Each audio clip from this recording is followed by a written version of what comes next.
people have done videos where they just like basically just take these cars apart. Do you know, Z, that one of the cars that Iran has produced for a very long time is called the Paycon? Up until whatever, maybe 15 years ago, it was a loan car that came from, like the build of it came from the UK, all right? So the cars that were popular in the UK during the time of Mohammad Reza Shah, Iran was still making these fucking cars. No airbags, no safety features, nothing for like 40, 50 years straight. Okay? So this, yeah, it's not, they don't have the greatest engineering. And by the way, for people who... Not the greatest engineering or the supplies? No, or just the way... No, we have great engineers, okay? But the manufacturing, the process to get it down for safety is not quite there. Can I? Yeah. So, yeah, Mo, just 1 second. I just want to finish something off, okay? Z, do you know in Iran people who have foreign cars, like Japanese cars? Do you know after the tariffs and stuff that they pay, those cars in dollars will cost more in Iran than they do like in the US? That's...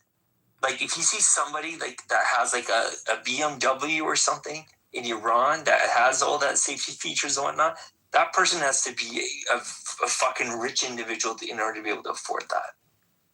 Okay? Yeah, that's in all the Middle East pretty much because the currency of exchange is the dollar, and when you don't have the dollar and they print the dollar mostly Iran. Here, Taco, you have to look at the whole thing together. You cannot separate.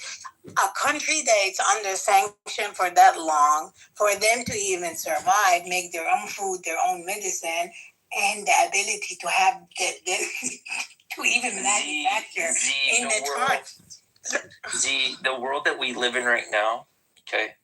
Yeah, it's my dream. I wish I could wave a wand and remove all sanctions on Iran. I can't do that. Nobody can. Okay? And we're just not powerful enough to do that. Okay? So we can sit here bitching and complain about sanctions. I know I have myself, but it's not going to help. We have to think outside of the box. We've tried so many different things and it hasn't worked. So what do we do? Okay, Z, tell me, how are we going to remove sanctions on Iran? They're trying to do it as we speak. That's why we are in the shit we are in. Who's they? We're talking about different payment system, different Muslim financial system that is being created as we speak. So you're talking about getting off the U.S. reserve dollar and... Why do you think all this wars is for? It's the push against the dollar. Petrodollar. Yes, I get it.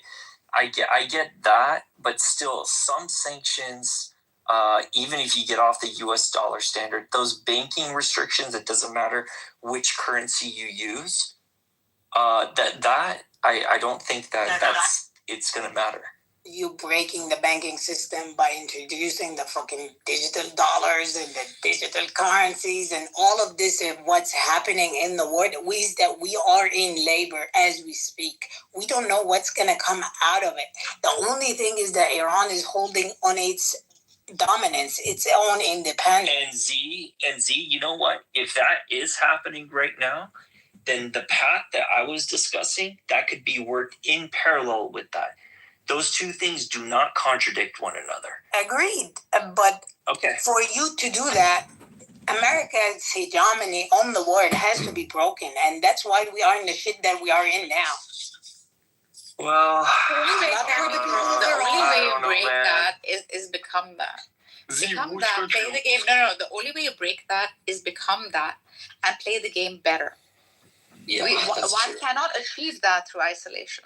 You join and you say the noble lie, unfortunately, where you're not really with them. The means justifies the end, and that's not the right way because you're gonna produce the same system that you're already fighting it. It's not the right word that we want to be in for us and our children.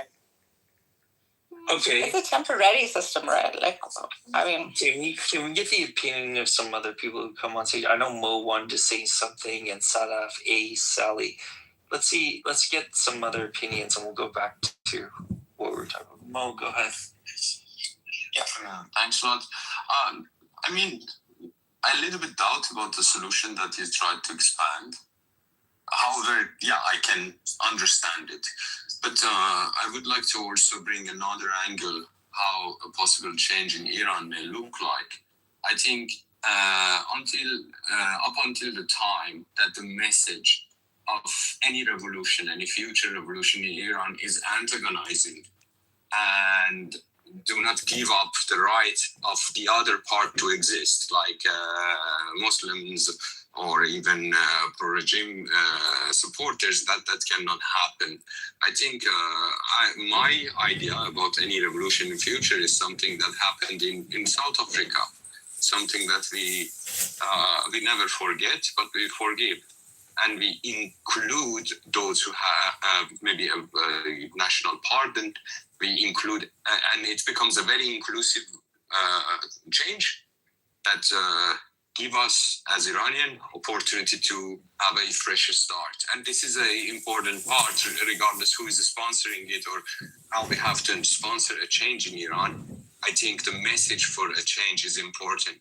And that's why, for instance, personally, I cannot support those who support military campaign or Pahlavi at the moment because they are not inclusive. Their understanding of the political realm and life of people in Iran is so limited to part of Tehran, and it doesn't include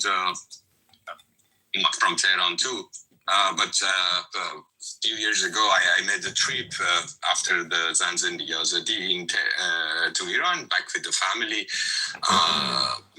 Tehran is like probably the hijab is gone, but when you go 100 kilometers to another city like Kashan or something, you see the proportion changes. And I just wanted to emphasize on a message for a change and future of Iran that has to be inclusive and some maybe South African type of movement. Thanks, Matter. Yeah, and to echo what Mo was saying, there's a really good book called The Iranians by Sandra Mackey. If you guys ever read this, my uncle gave it to me like when I was in high school. I read it probably 3-4 times. And one of the things that she describes in there is that one of the downfalls of both Reza Khan and Mohammad Reza Pahlavi was not taking the clergy seriously. Okay? When you have to realize in any country, when you have a portion of your population that's very religious, they look at your politics, okay, but they don't answer to you. Ultimately, they answer to their God. And there are a lot of them are willing to die for those beliefs.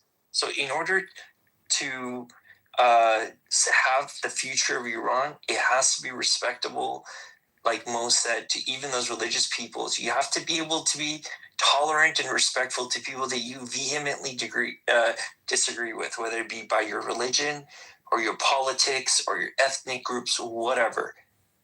If there's not that level of tolerance, then Iran, as it stands now with its current borders, will not be able to survive. That's my opinion. Hi, Emrose. Welcome. Hey, guys. This is Magus here. Put me in your queue, Dr. Taco and Dr. Narges. I got you, Magus. Look, we're just going to go down on the order. Ace, are you there? Okay, looks like Ace isn't there. All right, let's go to Sally. You guys go ahead. I'll jump in. Okay. All right, thanks, Ace. Okay, Sally, are you there? Yeah. Can I talk? Can I talk? Can I talk? No. We're gonna go into. Luca again can go first. It's all right. Okay, all right. We'll go to Luca then. Go ahead, Luca. Yeah, I was just wondering because I'm just looking at the broader picture, right? And Iran is Iran. Africa's Africa. So I don't know. I'm not Arab, but obviously I used to just think Iran to just Arabs because we just you see.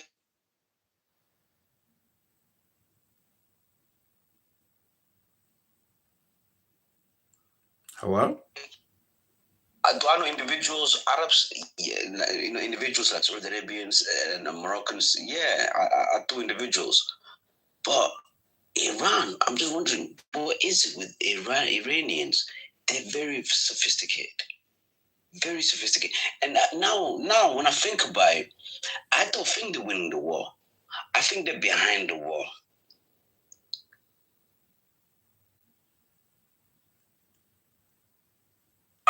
Thank you. All right, let's go to Magus. Magus. Yeah, so I was looking at Times of Israel earlier, and they're saying that you know, Trump and Netanyahu have to determine who the next leader is. But just the fact that the Ayatollah has been assassinated and other major, executives on the high command have been executed. You don't know if he was. You don't know. He wasn't there. Okay, so what I'm trying to say is,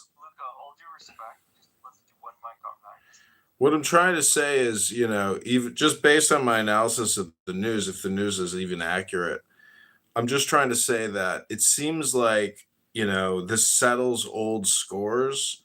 And I don't think a land invasion is happening. I don't think a like a massive multi-prong attack. Like they basically they have been pulling off like top secret James Bond covert operations, and the three major operations, one is in Venezuela, the other is in Lebanon, and then the third is now in Tehran, Iran, and other cities in Iran. But they have like avoided the type of total invasion like Afghanistan and Iraq. I don't know if they watched. Luca, please stay on mute until Magus is done.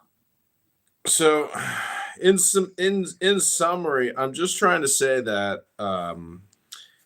all the genocide speak, all the apartheid speech, all the racism, bigotry, and all the complaints that I've heard on this app and on X, you can't at least marvel at the executions of these operations. But, again, this is whether or not these people are really getting killed. And obviously, a lot of people are dying. And, death by military industrial complex, it's not the preferred way to exit life. Let's just be honest. And so it's an unfortunate reality, but, the CIA is funded at $60 billion a year, and the Army and the Navy and the Marines and the whole Pentagon budget is 1.2 trillion a year. And that's not going to slow down.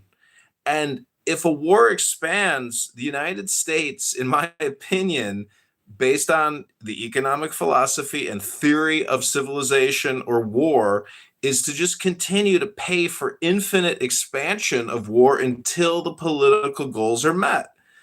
Obviously, the upcoming election on March 17th is just an indicator because that's just the primary.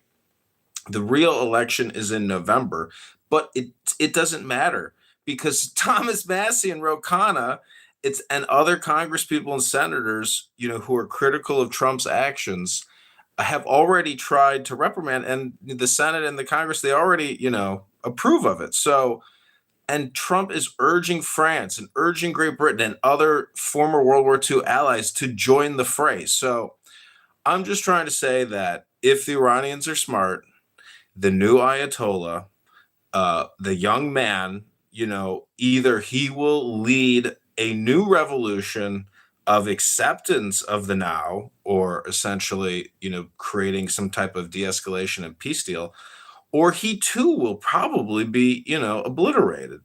And there's no super secret weapon coming to save anybody. And, they're already refilling and refueling and preparing for the next wave. So, and they're not broke, and they have the ability to borrow and spend to fund and resupply and buy and keep that stock market high. And they're worried about terrorism, they're worried about gas prices and things like that. Anyways, I'm just saying the powers that be, if Iran and the people of Iran can somehow pull it together and say, you know what, we would rather be friends with America than America's enemy, that would be the totally logical thing to do. To resist is futile. We are the Borg. We have already assimilated so many countries that to resist the Borg now is futile. Hello? Yeah, thank you for the Star Trek reference. Resistance is futile. Emrose, welcome. Mike is on you. Emrose, are you safe? Yes. I should not speak right now because I would tear that person into pieces. So, no. No, your voice is valued on the stage, Primrose. You little piece of supremacist cunt. Do you understand that people are living this reality? You sit here and you rejoice at the fact that America is fucking all strong. Do you think it's a good thing? Vanity? Have you ever heard the story of Narcissus? This is how you will end up self-imploding. And please understand, two of the people, at least that I know of on this panel, are terrified of families that are currently there. Acid rain is not power, you motherfucker. It's evil. I don't know how you can listen to this, Taco. Seriously, Nargis, I'm sorry. Nobody should have to listen to a motherfucker talking like that about his family being in fucking danger. Who the fuck do you think you are? Who the fuck do you think you are? This is your tax dollars paying to make it rain acid on a city of millions of people. Did you hear what Trump said yesterday? Death and fury. Literally saying, I will create conditions of life aimed at the physical destruction of a population in whole or in part. And if somebody somewhere down the line says there's no fucking intent, do you not see where this is going? I can't. Jesus. Okay. Thank you, Ambrose. Make my print now. Cool. Okay, good. Yeah, go ahead, Sally. I appreciate. What I wanted actually to say, it was in regard of what options he was talking about eventually Iran in the future, the the relationship between Iran and the West. Yeah, we're talking about the US. I think if you want to actually make a stable relation with Iran, is just like RCGI, it's just not a military power in Iran. It's the main center of the economic and industrial owners in Iran. They basically own the whole economy in Iran. So, and I believe if you have earned enough money through holding to the power, at one point you won't just go one step back and let other people fight for you because you can buy them with the money. So I believe throughout this last 47 years, there are a lot of RCGI and inside military people in Iran that they change their position to become a powerhouse and yeah. Of families that are currently there. With the money that you call it. Is not power, you if US motherfucker. wants It's evil. to actually make a change in Iran, I mean, like having a relationship with them, making sure that this, whatever is in Iran is in power, wants to have a connection with them, they have to hit those people. The people that wear suits and actually running Iran behind the cover. I don't know who they are, but most likely the best intelligence organizations in the world know or have a good assumption who's these people. My idea is that whatever changes happening in Iran is something that kind of been supported from a group of the powerhouse in Iran, who a theocracy government just limits their money making. So this whole chaos was kind of also I know this maybe sounds like conspiracy theories. I have no proof of this, but I believe that people that was actually in the power in Iran, they just hit the limits of their money grabbing potential. And he was actually making a good point. If Iran become a good if Iran have a good relationship with the West and all the sanctions go away, just imagine how much money they can make. Do you think you can encourage somebody to have a good relationship with you when you bomb them and you kill them and you destroy everything they know? Like, think about it. Do you have a good relationship? No, Iran didn't. The regime did a lot of bad stuff. But the regime is not the Iranian people. And right now, the people suffering the most are the Iranian. Yeah, but that's 20 to 30 million enemy combatants. The IRGC has 20 million active soldiers prepared for war. Let's go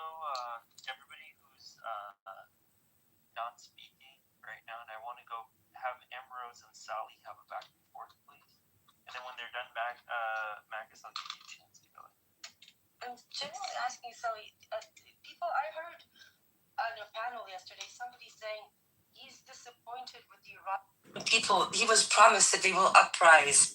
I don't understand if people understand what it's like to see the dystopian images right outside your window that Iranians in Tehran had to watch the past week. Do you think people will think about uprising? No. They will think about surviving, and they will think about hating anybody that put them in that situation. I mean, what do you expect them to? Oh, you were so kind to me by bombing me and ruining everything that I know. I will now like to be your friend. Ambrose, don't misunderstand me. I fully denounce this war. I don't want anyone bring my country democracy with the bomb, which is just false. Democracy doesn't exist in the West. I don't want any of that, and I know it's the people that pay the price of this war. But for the people in the power, neither in Iran or US, they doesn't care about us. All they think is how I can make the potential positions to make even more money. As I say, what is she? No, but what is she? What is she? What's she? What do you mean? What do you mean, Luca? Can you ask Yeah, me? look, I don't know what you meant by. Listen, a war is just two opposing funeral services. It's not total war. It's all a bluff. It's just a bluff. Nobody wants to destroy nobody. And the truth is, it's a funeral procession. And you guys are taking it into a megalomaniacal drama of epic proportions. Control your screeching and learn how to do some transcendental meditation.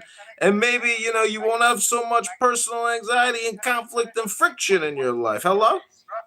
Magnus, every word that you say, every word, every time you open your mic and You guys, one mic on me for a second. 1 second, Sally, please. Okay. We're not gonna do 8 people talking at the same time. All right. When I call on you, please speak. Please keep it brief, and we'll have a back and forth. Okay. So let's go for Sally for 60 seconds. California was like 8, 9, 10, 11, 12, $13 a gallon. Magus or Emeralds that want to reply, 60 seconds. Okay. Go ahead, Sally. I appreciate it. I just finish what I was saying. Every time you say something, it just shows me how much ignorant you are about what's happening in Iran, what's actually the nature of this conflict, and what's actually intro. Okay, you're just someone that just watch all the news and believe everything they say. But back to my point, and I actually want Taku or anyone that has more knowledge into this, just enlighten me more, because as I just said. And I was come to just making adding. I tried to enlighten you by saying, do some meditation. But I'm not a TV dummy like you think I am. You're projecting. You're not dumb, brother. You're not dumb.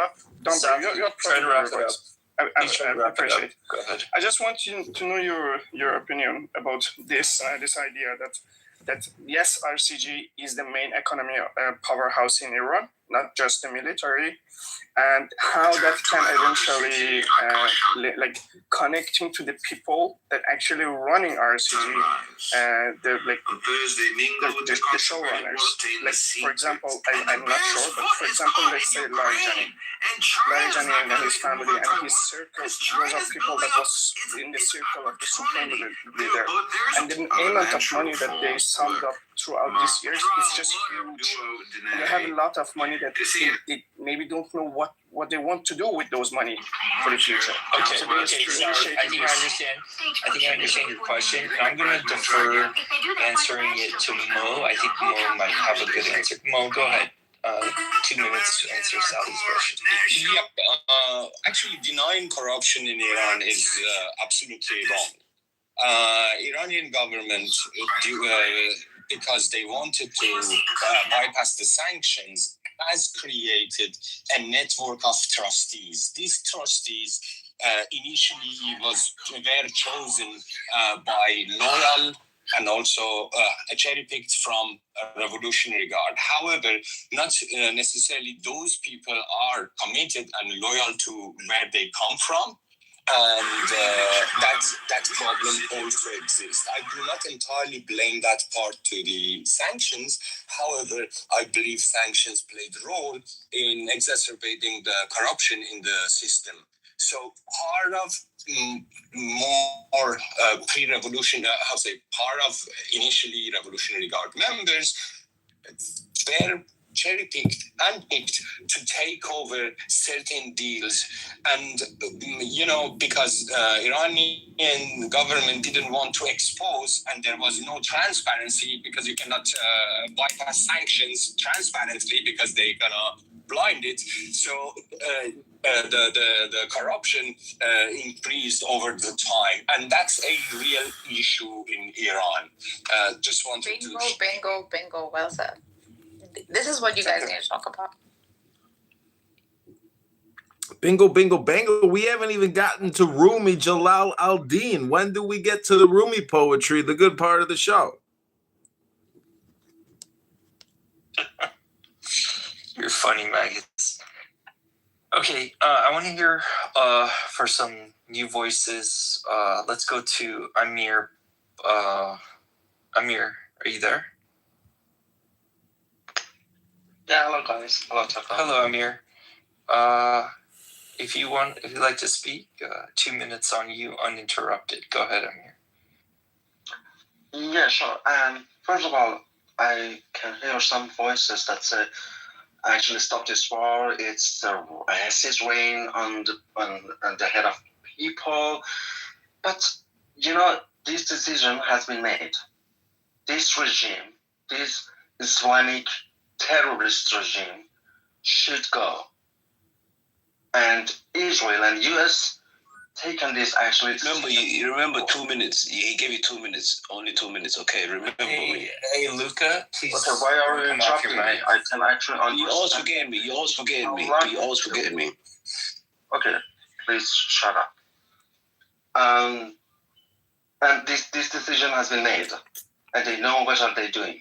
The reason that they are going to Iran to actually attack Iran is not just actually saving Iranians from this pathetic regime. It's not that's it. It's because Iranian people is the only nation in the region that are not have not tied with Islam in comparison to other countries in the Middle East.